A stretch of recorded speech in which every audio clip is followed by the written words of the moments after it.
예배하는 우리 주보를 좀 보셔요. 주보 보시면 제일 처음에 이제 묵상하고 주학이 나오고 예배 부름이 있습니다. 이제 하나님이 우리를 초대하시는 것이죠. 하나님 앞에. 그러니까 제가 아침에 예배를 드릴 때 걸어 들어오는데 이게 소리가 웅 하고 울리네. 껐는데? 예? 그것도 꺼졌어. 꺼져 있는데. 거기서 그러네. 저쪽에서 그러고. 앰프에서. 놔두세요. 응? 뭐가 이렇게 갑자기 조용해졌어. 조용해졌어. 됐어요. 예배 부름이라는 것은 하나님께서 우리를 예배로 초청하신다는 뜻을 갖고 있습니다. 그러니까 예배할 때. 그래서 제가 될 수 있으면 예배를 드리러 들어올 때 우리가 하나님 앞에 나가는 거잖아요. 우리가 처음에 만나서 인사하고 또 이렇게 사랑을 나누고 교제하고 이런 것도 좋지만 처음 시간에는 하나님 앞에 나아가는 그런 마음의 그 정결함 또 예배의 준비 이런 것들이 우리에게 필요합니다. 그 점쟁이들 이야기를 비유해서 좀 그렇지만 그 사람들은 거짓령 그러니까 귀신들을 섬기는데도 굉장히 소위 우리말로 하면 깔끔을 떨어요. 반드시 새벽에 1시 반에서 2시 그 정도 돼가지고 일어나거든요. 근데 스님들도 그래요. 스님들도 첫 번째 그 예불을 할 때는요 1시 반 꼭두 새벽에 1시 반에 2시 정도 되면 제가 군대 생활을 할 때 여기 그 고양리에서 안쪽으로 들어가면 고양리에 그 1군단하고 1군단 포사령부가 우리 본부가 거기에 있었는데 저 고개 너머에 산 꼭대기에 보광사라고 하는 아주 유명한 그 절이 있습니다. 목탁 소리가 새벽에 들려오는데 굉장히 멀리 떨어져 있는데도 새벽 연불하는 목탁 소리가 들려와요. 그 보초를 설 때 보면. 근데 그럼 목탁 소리가 들리면 나는 어떻게 해야 되겠어요? 나도 이제 저것들만 귀신한테 기도하는 게 아니라 나도 기도해야 되잖아요. 그러니까 나도 이제 다 총을 메고 말씀 암송하고 막 기도하면서 나사렛 예수 이름으로 명하노니 막 하면서 이제 기도를 하고 이랬던 그 기억이 있어요. 그 사람들은 굉장히 정결하게 몸을 씻고 깨끗이 하고 정한 술을 첫 번째 물로 떠가지고 이렇게 올리고 하거든요. 근데 우리 예수 믿는 사람들은 참 자유롭게 하나님 앞에 나오잖아요. 그럼에도 불구하고 우리가 하나님 앞에 나올 때는 언제나 하나님의 거룩하심 그것을 기억하고 내가 스스로 삼가 조심해야 될 필요가 있어요. 예배할 때 우리의 마음가짐이나 우리의 의복이라는 것이 우리의 그 삶의 문화, 그 사람의 정신을 나타내 주는 거거든요. 그러니까 군인은 군복을 입어야 군인다워지고 학생은 학생복을 입을 때 학생다워지는 것처럼 예수 믿는 사람들도 예수 믿는 사람다운 그런 그 의상을 가져야 될 필요가 있어요. 화요일이나 목요일쯤 되면 언제든지 이 앞으로 지나다니는 사람들인데 딱 보면 여호와 증인인 것을 알 수가 있어요. 여호와 증인이 저쪽에 그 동아아파트하고 현대아파트 그 사이에 왕국회관이라고 있거든요.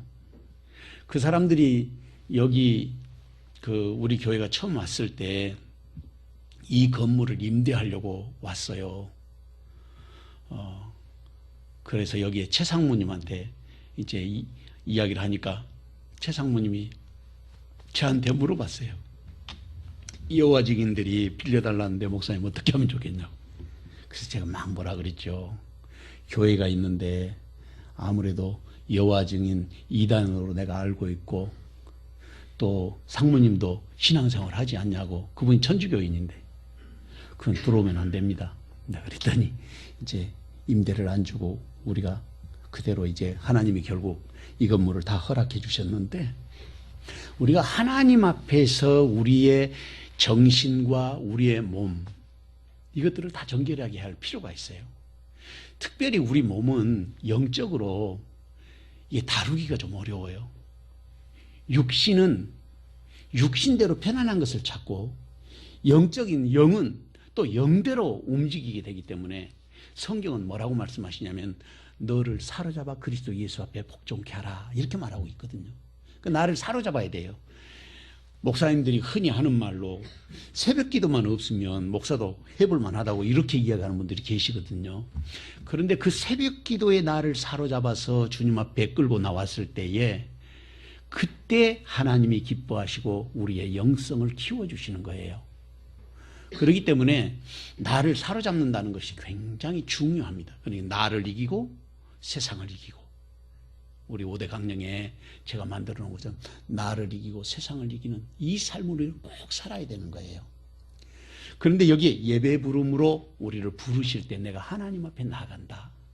그래서 제가 첫 번에 내려올 때는 사람들 인사도 안 해요. 그러니까 너무 교만하다고 생각하지 마시고 하나님 앞에 나가야 된다 하는 우리 모두가 다 그런 의식을 가지고 예배에 참석해야 되는 것입니다. 이게 엄청나게 소중하고 귀한 예배예요. 그 다음에 이제 기원을 하는데 예배 전체를 하나님 앞에 드리는 기도를 이제 집례자인 제가 하죠. 그리고 찬송하고 성시 교독을 합니다. 성시 교독은 그날 이제 우리에게 주실 하나님의 은혜에 대한 것들을 찬양하는 그런 그 교독문인데, 그렇게 하고 난 다음에 참회의 기도를 해요. 하나님 앞에 나갈 때 먼저 해야 될 것이 우리가 우리 자신의 죄를 고백해야 되잖아요. 죄 없이함을 받아야 하나님과 만날 수 있는 게 본래. 그렇지 않으면 우리가 가리움을 받고, 그리고 하나님께서 우리에게 주실 은혜를 이 죄 때문에 우리가 누리지 못하는 그런 일이 발생하게 되는 거죠. 그래서 우리가 회개 기도를 하는 거예요. 그렇게 되고 나면 그 다음에 이제 사함의 확신, 죄 용서를 말씀으로 선포해서 가르쳐 드리는 것. 죄가 용서됐습니다 하고 선포하는데, 죄는 우리에게 있어서 원죄, 자범죄, 고범죄, 이렇게 세 가지가 있어요. 원죄의 문제가 우리 첫째로는 해결돼야 되는데, 언제 해결되는 거냐면 예수님의 이름으로 우리가 나의 구주라고 예수님을 마음으로 영접하는 그때 그 원죄가 사해지는 거예요. 그리고 우리에게 있어서 자범죄라는 것은 자기가 스스로 범죄하는 거야. 알고 지은 죄, 모르고 지은 죄들이 있는데 그런 죄가 있고, 또 다른 하나는 조상으로부터 오는 죄도 있어요. 조상으로부터 오는 죄 대표적인 것이 뭐냐면 바로 다윗의 아들 솔로몬이 참 하나님의 크신 은혜를 받거든요. 그런데도 불구하고 솔로몬이 우상 숭배를 허락해요. 자기 그 왕비들 그 다음에 후궁들을 드리면서 그 사람들이 그 우상 숭배하는 것을 허락하거든요. 이것이 우리 그 기도문에 보면, 성전에 들어올 때 하는 기도문 거기에 보면 두 번째 그게 신명기 11장 13절에서 21절 말씀이죠. 거기 내용에 보면 맨 아래 보시면 우리가 두려워하고 삼가 조심해야 되는데, 우상을 섬기고 그것들에게 절하면 하나님께서 하늘에서 비를 내리지 않으시고 땅에 소산을 내지 않으신다 그랬어요. 그렇기 때문에 우리가 늘 기도하면서 하나님 앞에 우리 죄를 자복하고 하나님 앞에 나가는 것은 굉장히 중요합니다. 이 우리 교회의 주보의 이 순서는 어디에 맞춰져 있냐면 우리 외우는 주기도문하고 같이 맥락을 같이 하고 있어요. 하나님께 영광을 돌리고 그 다음에 죄 용서함을 받고 우리의 소원을 아뢰고, 일용할 양식을 주시옵소서 하고 소원을 아뢰고, 그 다음에 하나님의 그 복된 축복의 노래가 이제 마지막에 나오죠. 그리고는 신앙을 고백하는데, 이 신앙 고백이 우리에게 있어서 굉장히 중요한 것들입니다. 신앙 고백은 우리가 사도신경을 통해서 신앙 고백을 하는데, 우리 교단이 만들어 놓은 신앙 고백도 있어요. 21세기 신앙 고백. 그런데 이제 그 내용이 좀 길고 해서 예배 시간에 사용할 수도 있도록 만들어진 것이 일부 있기는 합니다. 그 속에. 근데 이제 우리는 그동안에 전통적으로 사도신경을 초대교회 때부터 만들어 놓은 것이기 때문에 이 사도신경을 신앙 고백으로 하고 있어요. 이 사도신경이 굉장히 이 성경 말씀을 잘 요약해 가지고 그 말씀 가운데에 복음의 핵심이 다 들어 있어요. 성부 하나님, 성자 하나님, 성령 하나님, 그 다음에 교회, 성도들의 삶을 어떻게 살 것인가, 그리고 우리에게 약속되어 있는 영원한 미래, 이런 것들이 사도신경에 담겨 있잖아요. 나는 전능하신 하나님을 믿습니다. 옴니포텐둠 파테르. 그 하나님, 그게 라틴어로 이제 그렇게 말하는 건데, 전능하신 하나님을 내가 믿으며, 그래도 옴니포텐둠 파트레, 전능하신 하나님을 내가 믿사오며, 그런 뜻이거든요. 여기에 우리가 신앙을 고백하고 그 다음에 그 신앙 고백에 대한 또 찬송을 우리가 올리는 것이죠. 그리고 이제 말씀을 듣는 거예요.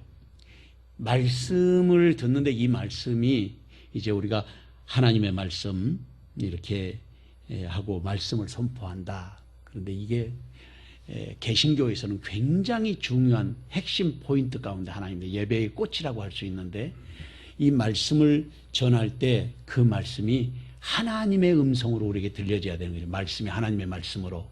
목사가 설교로 전하지만 그 말씀이 하나님의 말씀으로 전해져야 되는데, 말씀은 세 가지가 있다고 제가 말씀드렸죠. 첫째는 기록된 말씀, 그게 성경이에요. 우리 박광희 권사님 아까 말씀하셨지만 기도할 때 그 성경 읽었잖아요. 14절부터 17절까지 제가 그 말씀을 읽어보면, 디모데후서 3장 14절 17절, 그러나 너는 배우고 확신한 일에 거하라. 배워야 되는 거예요. 성경은 배우고 확신한 일에 거하라. 내가 네게서 배운 것을 알며 또 어려서부터 성경을 알았나니, 성경은 너로 하여금 그리스도 안에서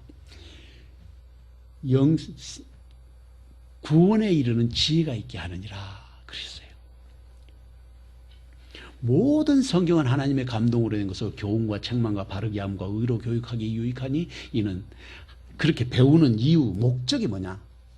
모든 선한 일을 행할 수 있는 능력을 갖추게 하려니라. 선한 일을 행할 능력을 갖추게 하기 위해서 성령께서 우리에게 말씀을 주시고, 그 말씀을 통해서 훈련하고 내가 배워서 구원에 이르는 지식을 내가 가지고, 그리고 선한 일을 행할 능력을 갖추는 거예요. 능력을 갖췄다, 그것을 capability, 영어로 그렇게 말하는 캐파를 가졌다 그러죠. 캐파. 요즘에는 약어로 그렇게 사용하는데, 많은 사람들이 그 capability를 쓰는 거예요. 역량을 말하는 거예요. 근데 우리의 영적인 역량은, 그릇은 한 번 만들면 고쳐지지 못하잖아요.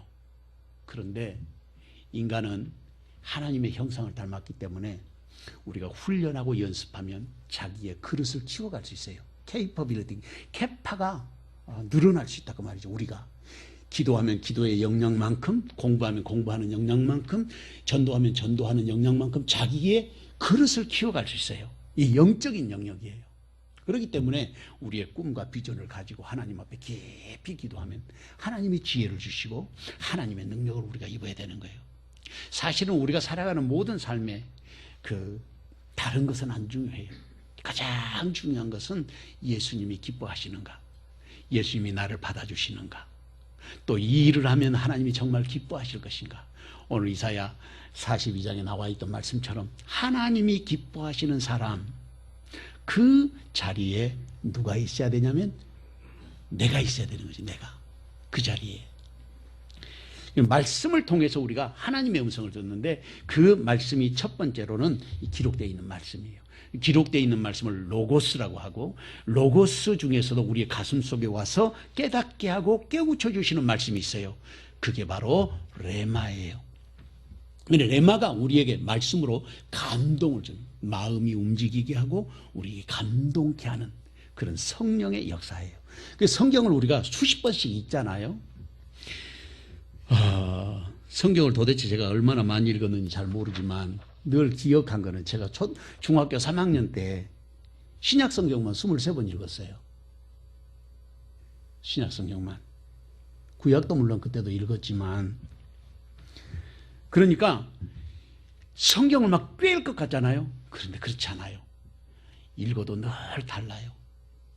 그리고 또 한 가지 제가 요즘에 이제 깨달은 것인데, 나이가 들어가니까 경험도 많아지고 또 많은 것을 듣고 보고 배우게 되고 책도 읽게 되고, 그러니까 점점 영역이 넓어지잖아요. 그런 게 축적이 되니까. 그러니까 성경 말씀을 볼 때 말씀이 또 다르게 보이는 거죠.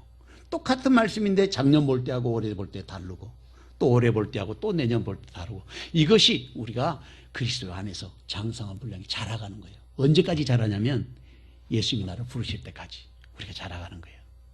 나를 자꾸 그러니까 키워야 되는 것이죠.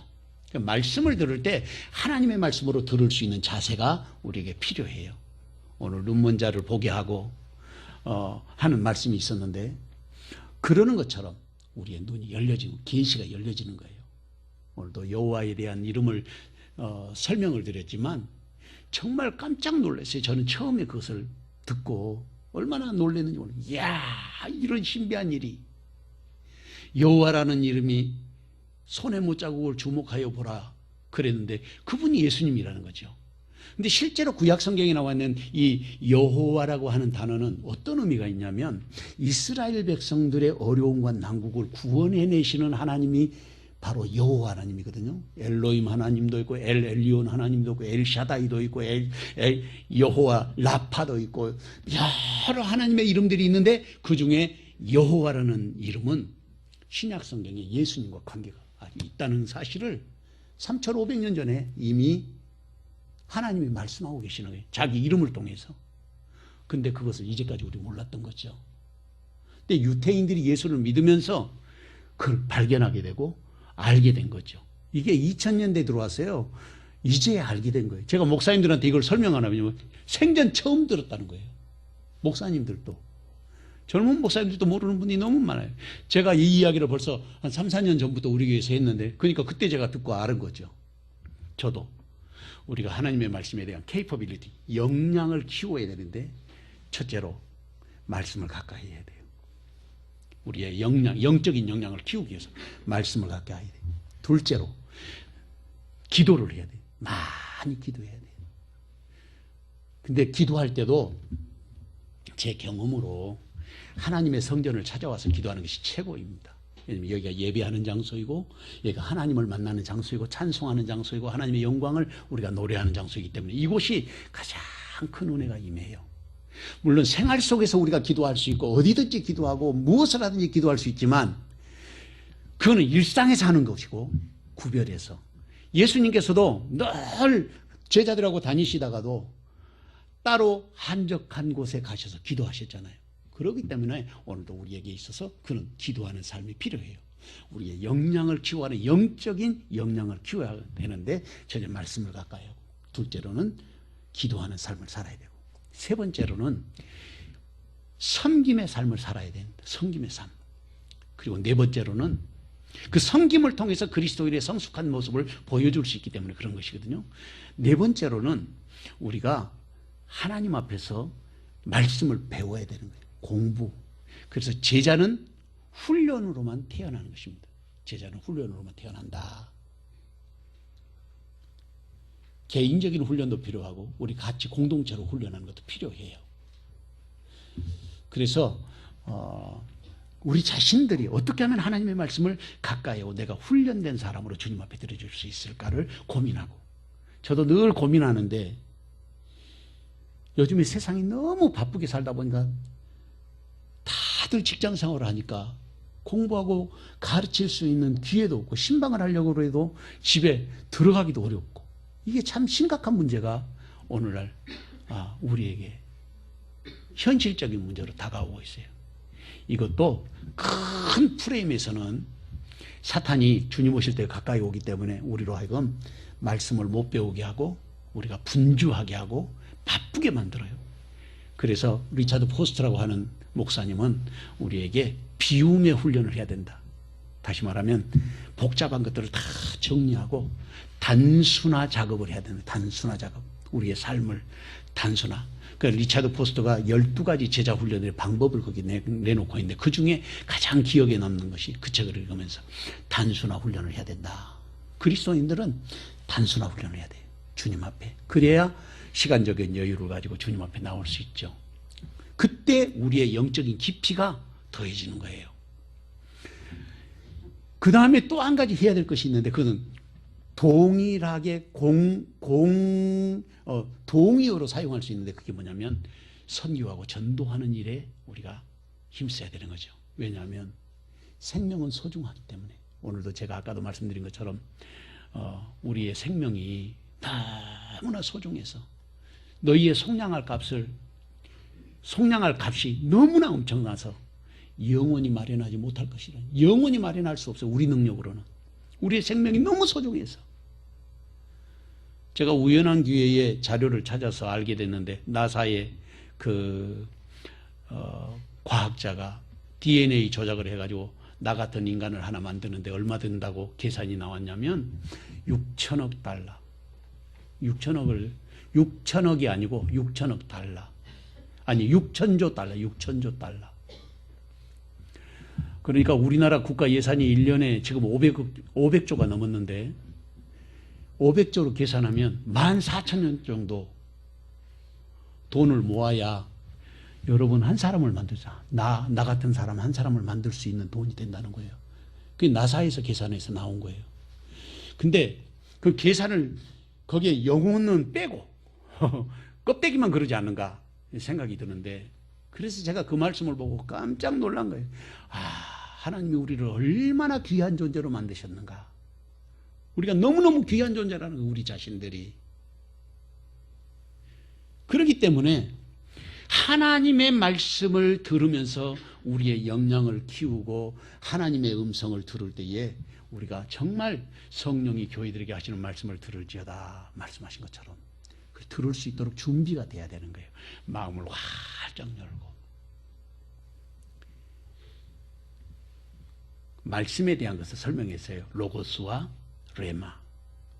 그리고 두 번째는 그 기록된 말씀을 오늘도 이제 성경 말씀을 제가 설교하면서 말씀드렸습니다만은 성경이 정말 그러한가 연구하고 묵상하고 찾아가지고 설명해가지고 풀이해서 성도들에게 선포하는 프로크레이밍이라고도 하고 설문이라고도 하고 프리처라고도 하는데 프리치.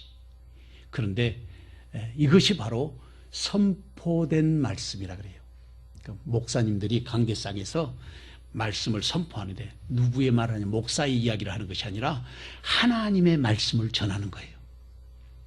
하나님의 말씀을.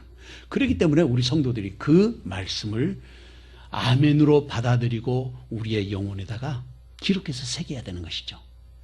근데 참 문제는 영혼에다 새기는 것이 참 좋은데 우리가 육체로 이걸 가지고 받아들이기 때문에 한계가 있어요. 육체로 받아들이기 때문에 한계가 있어.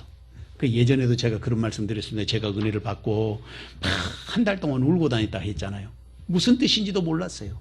근데 나는 울고 싶지 않은데 막 우는 거예요. 제가. 이해가 됩니까? 울고 싶지 않은데 울어. 내가. 막 울고 다녀. 이유도 모르겠어. 뜻도 몰라요. 왜 울고 다녔는가? 우연한 기회 하나님 앞에 그런 거. 하나님 나를 왜 이렇게 울게 하십니까? 그래 하나님의 말씀을 가르쳐 주셨는데 그게 바로 로마서 8장 25, 26절 말씀이에요. 그게 뭐라고 되어 있냐면 우리가 기도할 바를 알지 못한다는 거예요.